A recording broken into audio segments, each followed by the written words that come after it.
The rebellion has begun, at least according to these protesters who've been blocking roads and bridges in London for 2 weeks, demanding action on climate change. I don't go to many marches, this is really normal for me, but this one is the most important thing that anyone could ever do.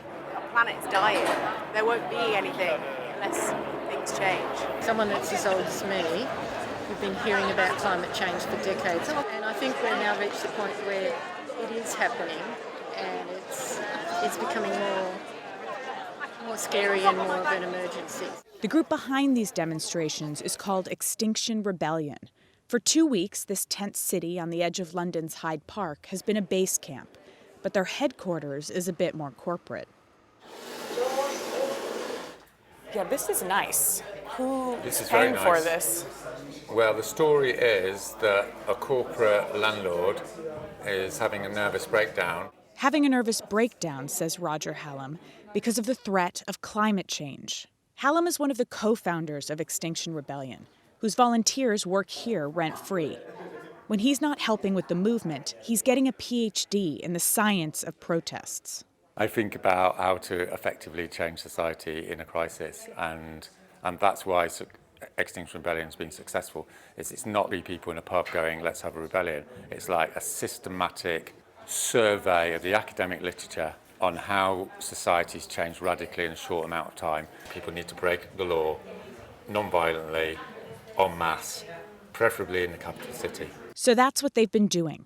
Over 1,000 people have been arrested in nonviolent demonstrations so far. What do you say to the people who say that you've cost the City of London, X thousands more in resources for policing, for managing all the people that are out on the street that are camping out?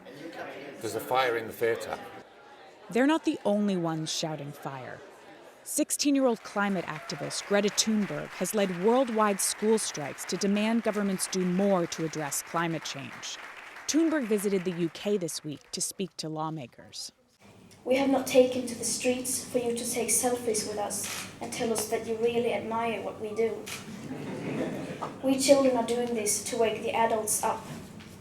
We children are doing this for you to put your differences aside and start acting as you would in a crisis. This is where people have been camping out as demonstrations have been going on around London, and activists are gathering now to decide what they're going to do next. They split into groups and talk through their options. Ali is a college student studying to be a therapist. He just spent the night in jail after gluing himself to other protesters. A lot of us are not afraid to be arrested. We're not afraid to break the law and not afraid to sacrifice our lives for certain things. So I think that has amazing power in it. In the end, the group decides to pack up camp. But they say they're already planning their next protest. It's a rebellion. The government is guilty of criminal inactivity on climate change, right?